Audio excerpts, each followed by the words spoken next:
Happy Father's Day, everyone.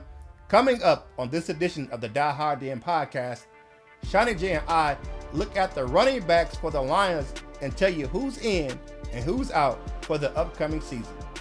Then we play another game of Hell Yeah or Hell Naw for the Lions season. And we also take a look at the Lions that made the ESPN.com's All NFC North Decade team. All this and more coming up on this edition of the Die Hard Den podcast. Watch out. Here comes that roar.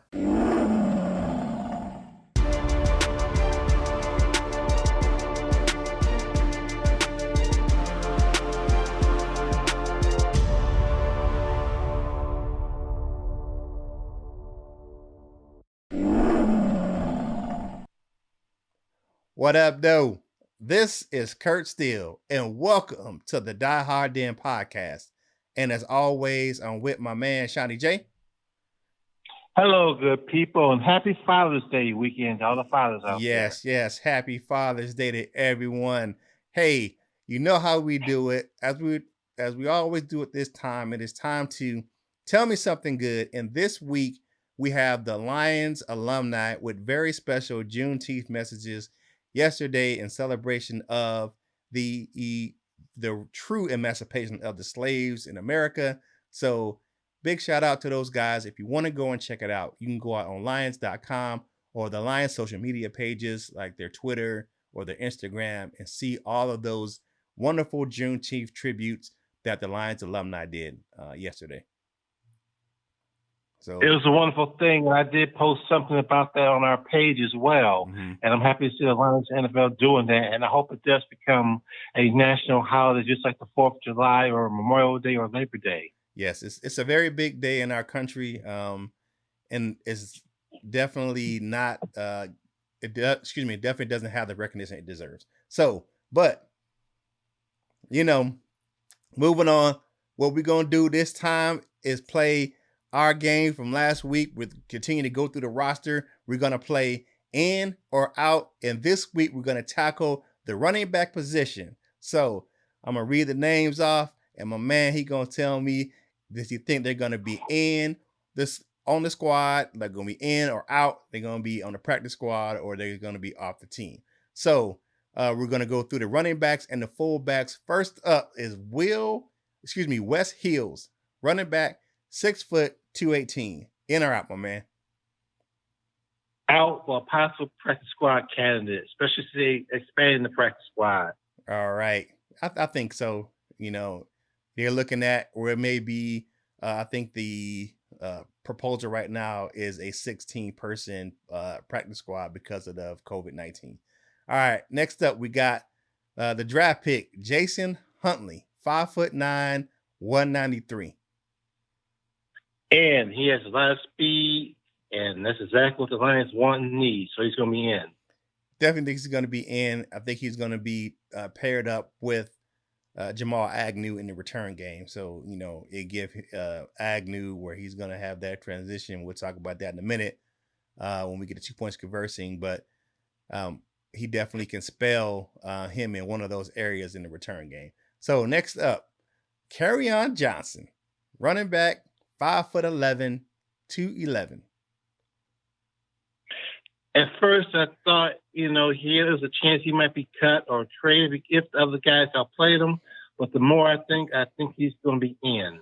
I think so, too. All right.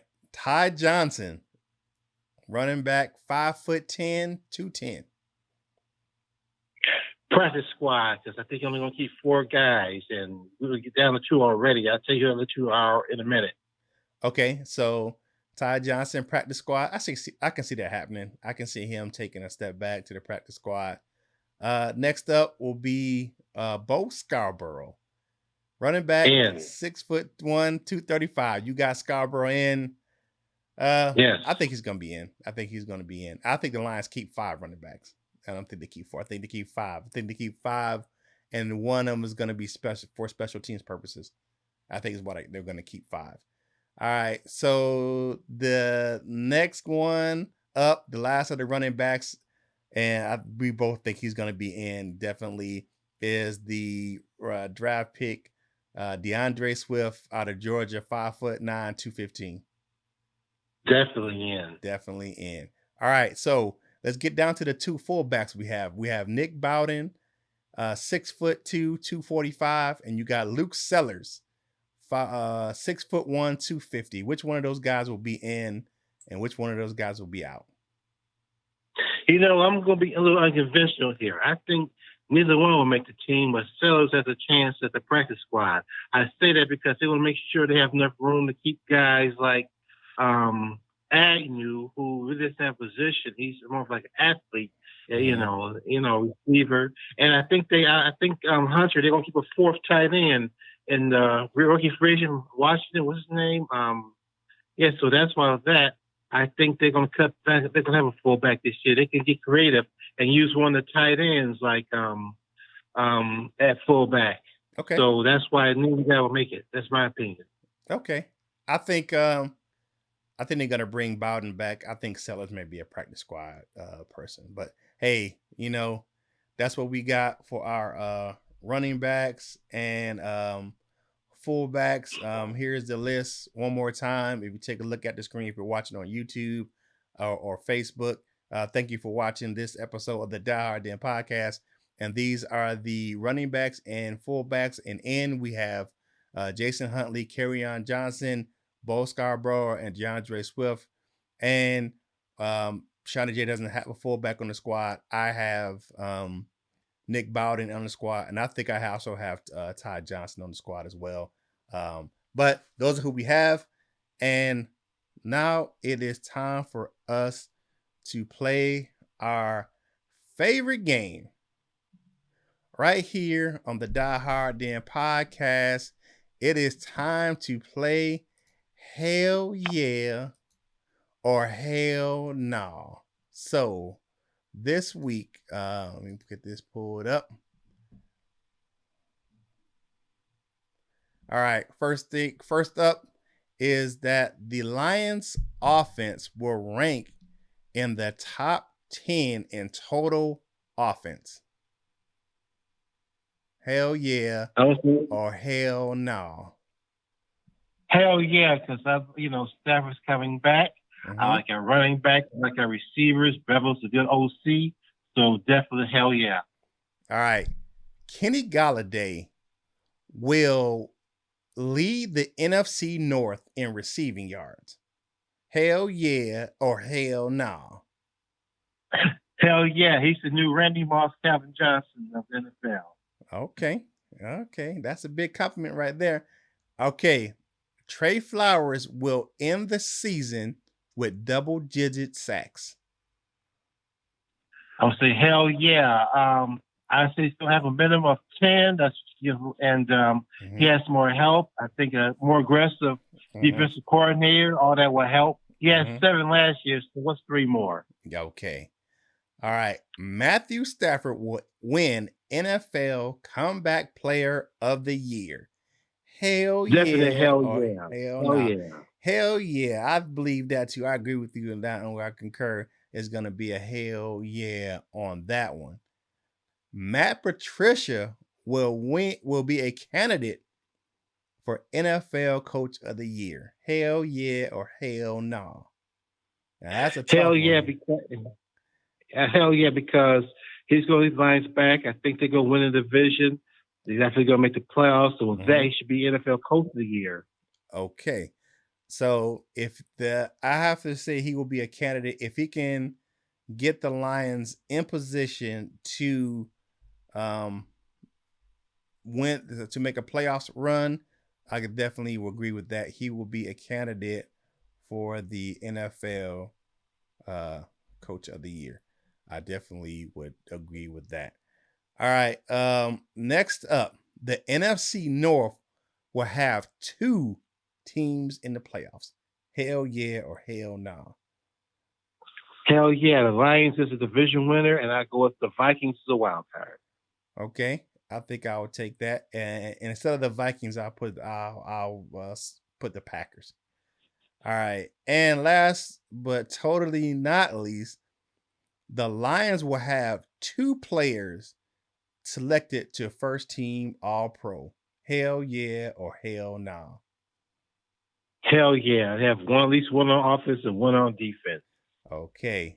All right. So that was hell yeah or hell nah for this week. Um, Now it is time to go to our second favorite segment of the show, 2 points conversing. That's what myself and Seany J talk about various topics throughout the league, and of course, with a focus on the Detroit Lions. And the first thing up this week is that 5 Detroit Lions made ESPN.com's NFC North's all decade team. So we're gonna go through the list and we'll just talk about the selections once we get done. All right, first on offense, we have Calvin Johnson. He's the only selection on offense. Uh, he played for the Lions from 2007 to 2015. On defense, we have Ndamukong Suh, uh, played from 2010 to 2014. Darius Slay, 2013 and 2019, and safety Glover Quinn from 2013 to 2018. The lone special teamer we have is punter Sam Martin, played for the Lions from 2013 to 2019. Now, one thing, I posted this video in the group where we had the selections and I went over them. And one thing that person said was that none of these Lions that made the all decade team, all but one of them are still in the league, and none of them are still on the Lions. Yeah, that is true. Suh is the only one still playing. He left a long time ago. No, So I mean, you got Slay still playing. Oh, and Quinn is out. Oh, I'm sorry, Quinn retired as well. I'm sorry. So you have, out of the 5, you have 2 that retired and 3 still in the league. Because Sam Martin's out at Denver and Slay's at the Eagles. So out of those 5 guys, none of them are on the Lions roster currently. I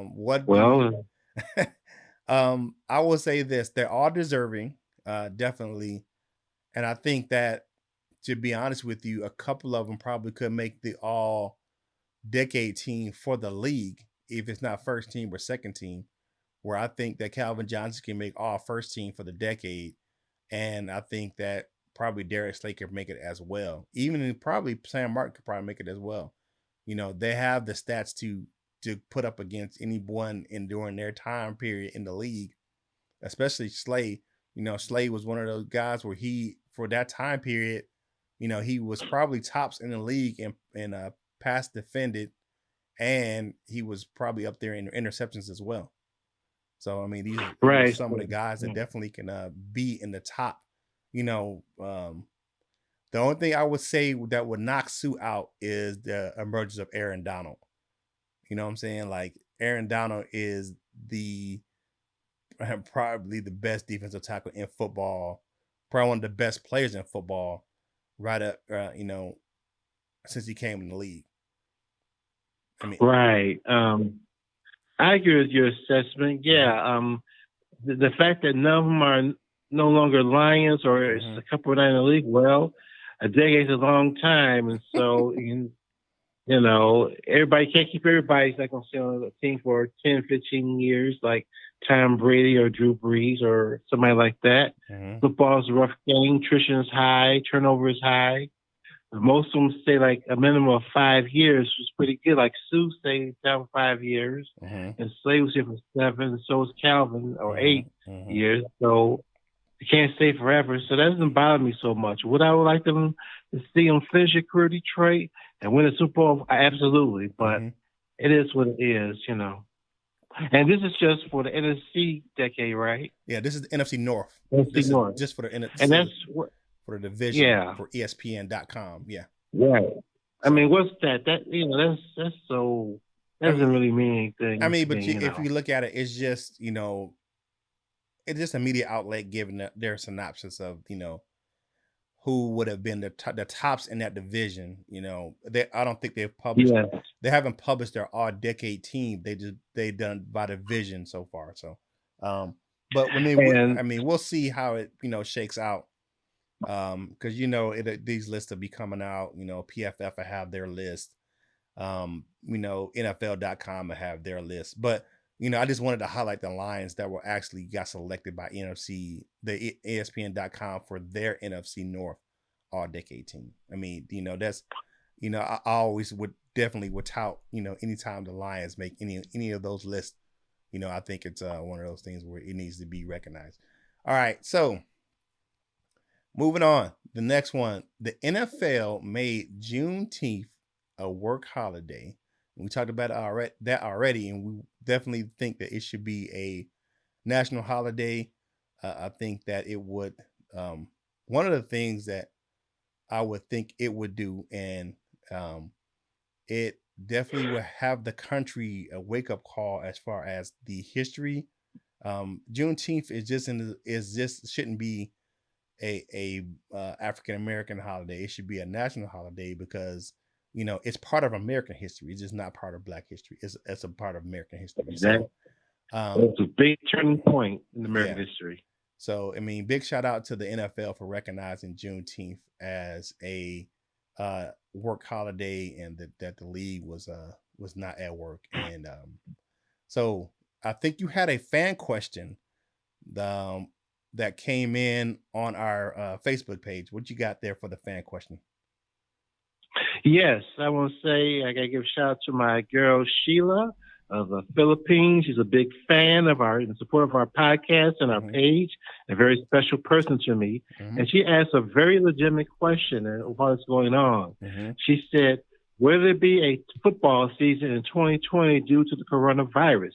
That's a very good question. That is a very good question. And coming out with Dr. Fauci came out a few days ago and said that he doubts there will be a NFL season unless the NFL goes into the bubble type system like the NBA and Major League Baseball I was talking about, where they will house all the players in one location and they will keep them safe that way, and it will go through a round of testing every day. I think that's interesting. And the reason being is that, as I posted on one of the updates earlier this week, that several Dallas Cowboys and Houston Texans, including Zeke Elliott, tested positive for COVID-19. I think that the NFL, if they're going to be successful in having a season, I think they really need to start the bubble here really in a short period of time.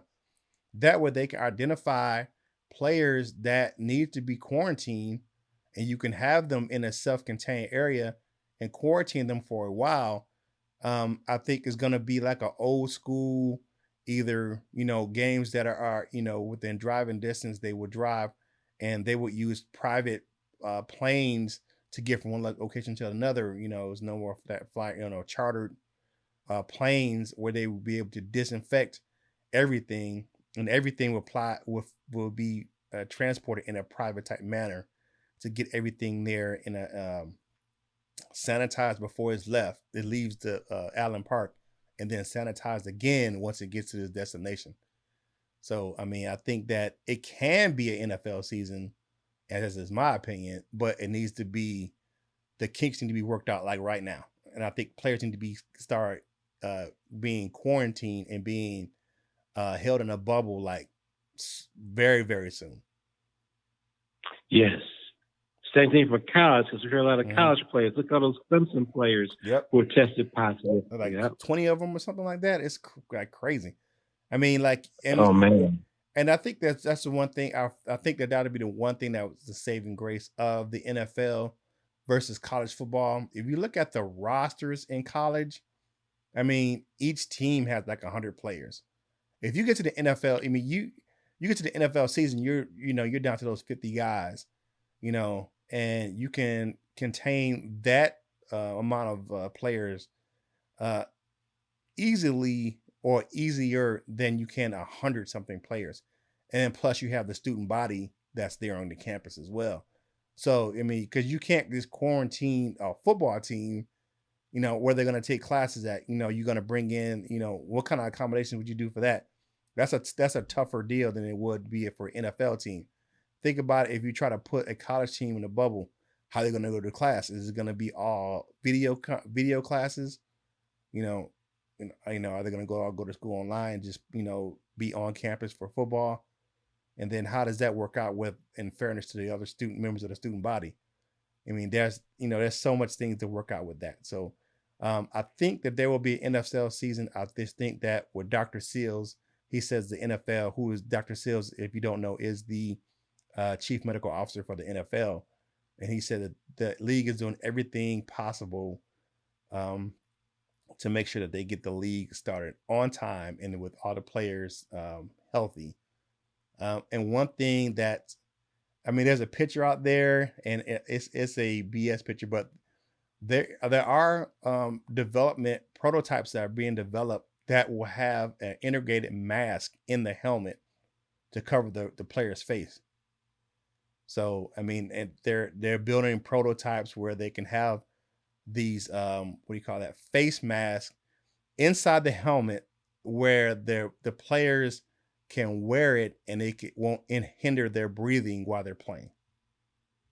I've seen something like that. Yes. Yeah. So I think the NFL will be able to have a season if everyone can come into camp, and the ones that need to be quarantined can be quarantined early enough where they can be released and back on the field prior to the season starting. That's just my opinion, Yeah. and I just think that. So moving on, Daryl Bevel had a press conference this week, and a couple things came out, and one of them was T.J. Hawkinson still isn't healed yet from the ankle injury. He's been running routes, and they say he's close, but I mean it's quite a long time for the ankle injury he had at the end of last season to where he still isn't healed 100%. I mean, I know ankles Yeah, you got are. her on Thanksgiving. Yeah, Yeah. I knew ankles are. Look at Grant Hill. He had an ankle injury and he was never the same.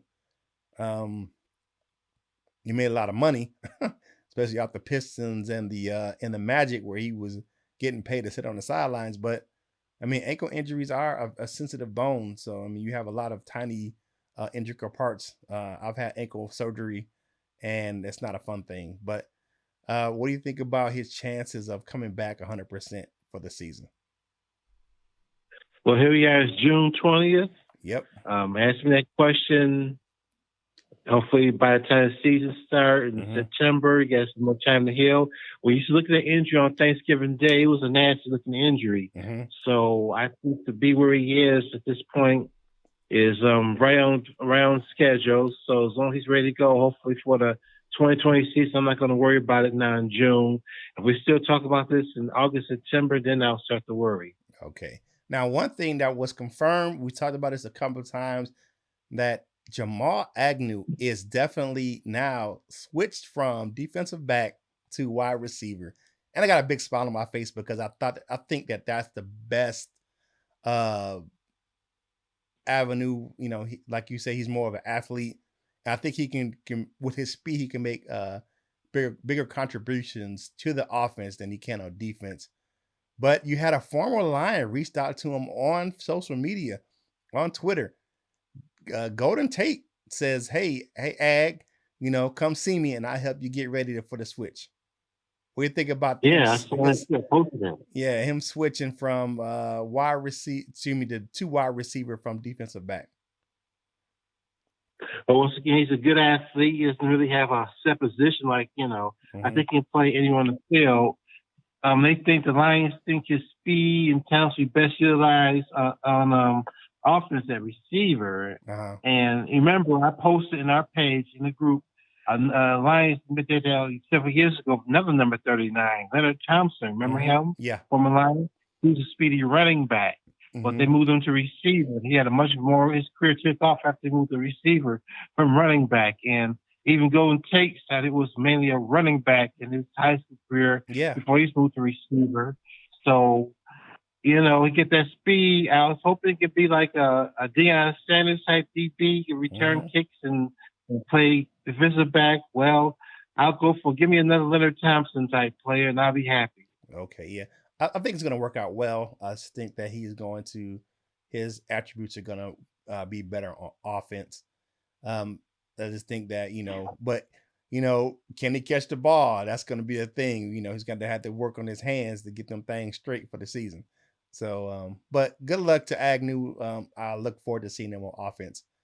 Okay, according to Logan Laudermeyer of SportsIllustrated.com, the Lions will have 3 of the top 6 ball off the ball pass rushing linebackers on their defense this upcoming season. So 3 of the top 6 off the ball pass rushing linebackers, which you're looking at Reggie Ragland, Jamie Collins, and the Elijah Lee coming over from the 49ers, where he was a situational pass rusher out there in San Francisco. I mean, and you even look at Jared Davis when the year prior, when he played off the ball, when he was pass rushing. So I think that those are guys are going to be a formidable defensive group with the linebackers. So I mean, I really think that, Yeah. so that's one thing. That's I one. like what we have. Yeah. I think we have like 10 on the roster right now, but I'm just talking about the off the ball guys. And looking at that, Yeah. that's one of the things I miss for the Hell Yeah and Hell Nah is, and you can answer that right now. The Lions will have the best linebacking core in the NFC North. What do you think about that? Hell yeah or hell no for that? The best in NFC North. Just the North. Just the North. I ain't talking about the whole division. I mean the whole Okay. I'm talking about the whole conference. I'm talking about just the division itself. Right. Okay. I got you. I would say hell yeah because we got 10, and we're not gonna keep 10 linebackers, but I think it's very competitive. The 10 we have will be the best. So I'll say hell yeah on that. Yeah, I think of the group collectively. I think with the pieces that we added, looking at Jamie Collins and Reggie Ragland, I mean, those are 2 big time names, and these guys fly off the ball. I mean, I think that's if you look at Patricia's defense, that's where his linebackers shine is off the ball guys. His defense, as far as his pass rush, is generally generated from the linebacking spot, and then you have the defensive ends that kind of come in and clean up sometimes. So I think they're going to be some really good. I think it's going to be a really good group, especially the off the ball guys. So, and wrapping up this segment, before we close the show out, Jeff Okudah is impressing the coaching staff and the veterans on the squad. If you saw the video I posted earlier this week with the update, I know Justin Combs was one of those guys who spoke out. He said he really likes the attention to detail that Okudah has shown in the virtual meetings. And Corey Unlin, the new defensive coordinator, has the same type of praise. He said that the kid has a great work ethic and he pays attention and he really wants to learn. So I just think that Okudah has the right attitude coming into the season where he's not a prima donna type of player when you can get a lot of that, especially in the skill positions. Corners like a Deion Sanders or something like that, where they're just coming in, they're a diva off the rip, and this guy comes in, or like a Jalen Ramsey.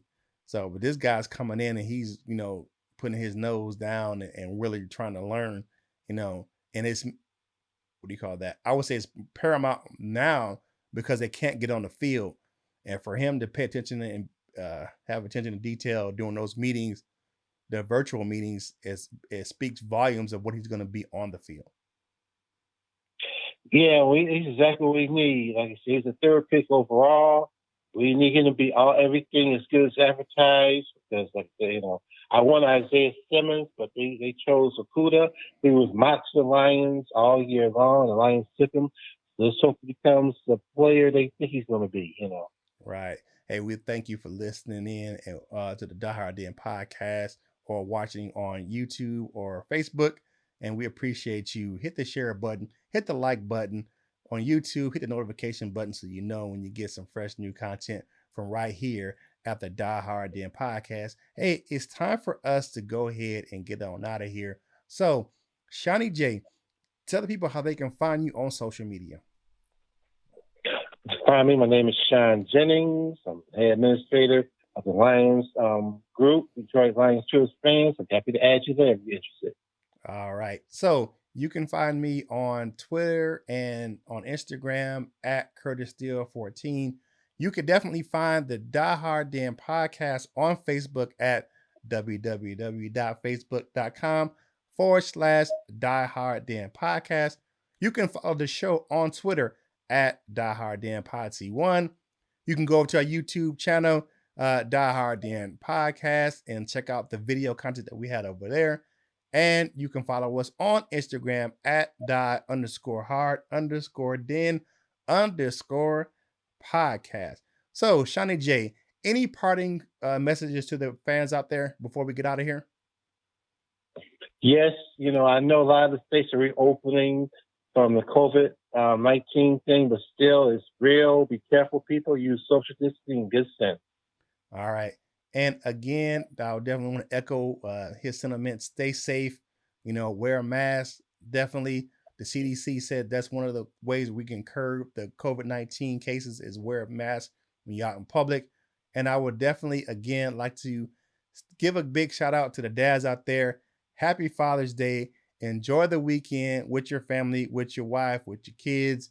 Um, and thank you for everything that you do. And a special shout out to, and I know this group myself personally because I remember, special shout out to the dads of special needs kids that are definitely involved in their kids' lives. Um, everyone, all kids need their fathers, but those special needs kids need their fathers even more. So stay the course and take care of those special kids because they need that extra special attention. So, for my man Seany J, this is Kurt Steele of the Die Hard Den podcast, and we are